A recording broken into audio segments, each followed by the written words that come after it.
Hello to my Libra and Libra risings. Here is a little bit of a horoscope for you to deal with the imminent eclipse that's happening in Taurus. It's a solar eclipse, and probably when you listen to this, it's happening right now, or it has happened in the last day or so. Big shifts, big changes. When eclipses happen in our lives, they're a harbinger for change that we mustn't resist. And they can be daunting in some ways, but we've got to remember that it's more like a course correction. It's an opportunity for our environment and for our solar system to redirect where our conscious path is headed, if that makes any sense.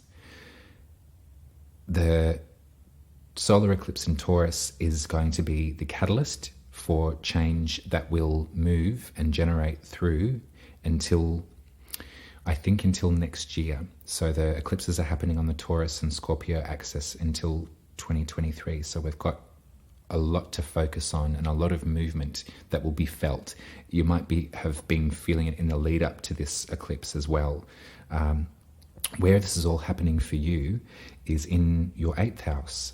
So Taurus rules your 8th house. And when we think about 8th house stuff, we think about sex and psychological change. We think about regeneration, rebirth. We think about maybe even some of the more taboo things that bring souls together. Stuff like, sex and death is a pretty easy way to explain it.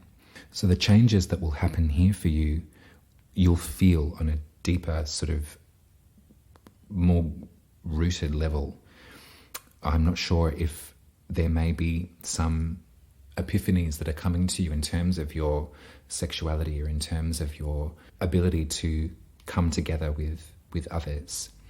There may be something, now you are Libra, so there is something really disharmonious for you when it comes to sudden change, because you do like to keep things balanced and you do like to keep your eye on your needs, but also the needs of everybody else's. There is a real sense of centered anchoredness that you really do crave. So when it comes to an eclipse, when it comes to a jolt to the system, a jolt to the collective system, when it comes to a disimbalance, you might find this a bit destabilizing.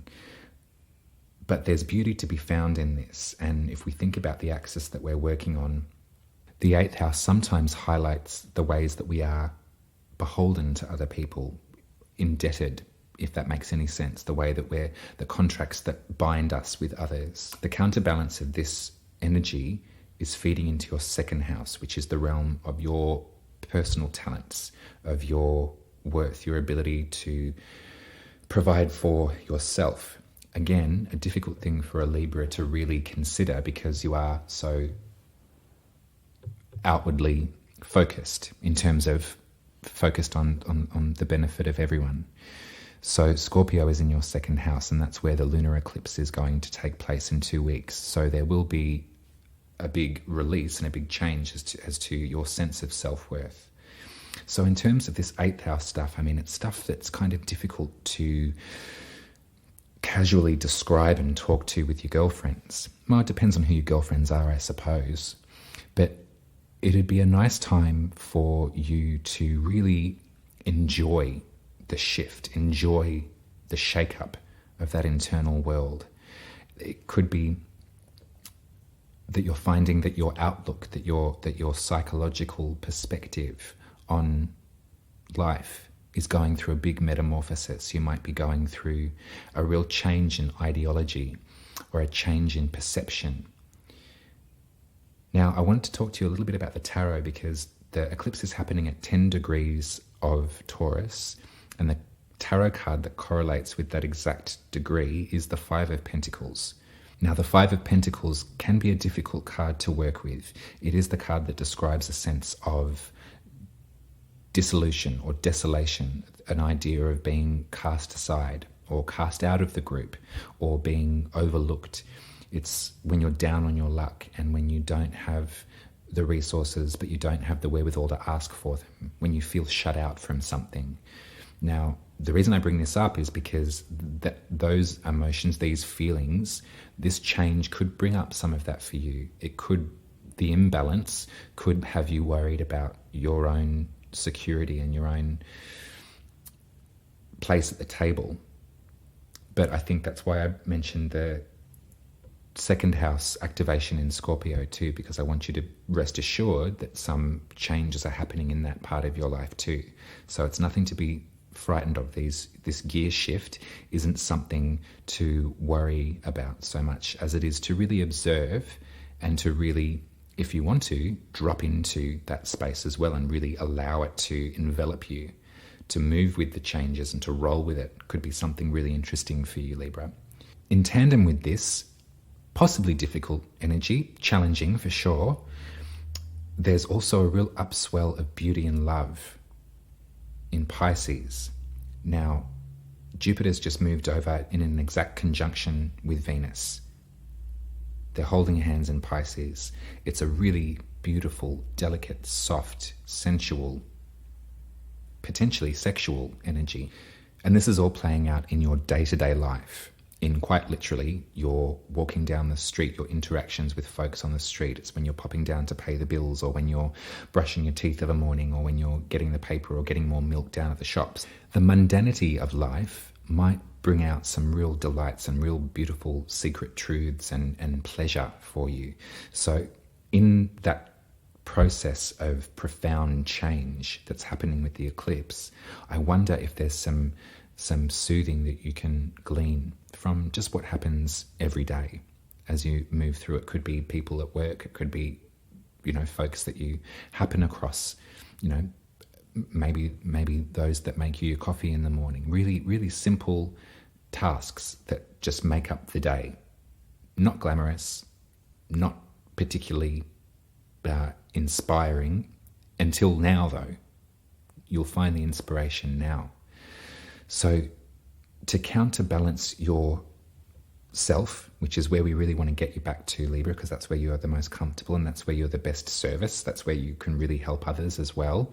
To counterbalance this hectic chaos that the eclipse is sort of potentially digging up, look to the day-to-day, look to the beautiful rituals of how so many ways to waste a day is a great line from a Feist song, I think.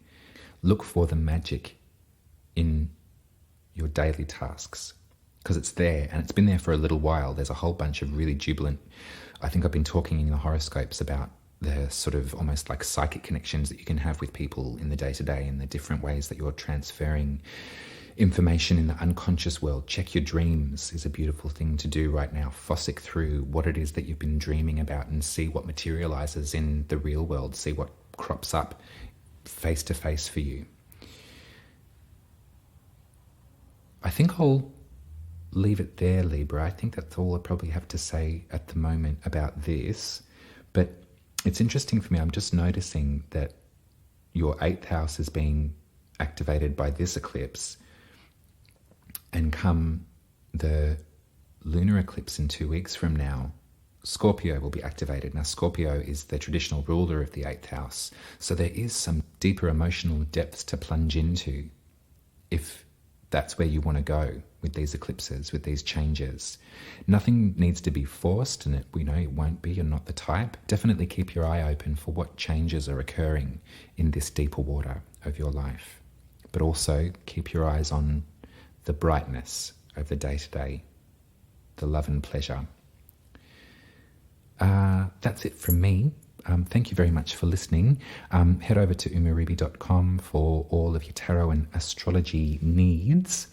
And let me know how you like this version of the horoscopes rather than the written ones. This is kind of my process. So I tend to babble on into a microphone to write them down. And I look at the tarot cards that I've pulled and then I sort of polish and form some prose for that. But I thought this eclipse is happening in my 3rd house. So I thought I might shake up the way that I'm communicating some of this information. Let me know if you like it or not.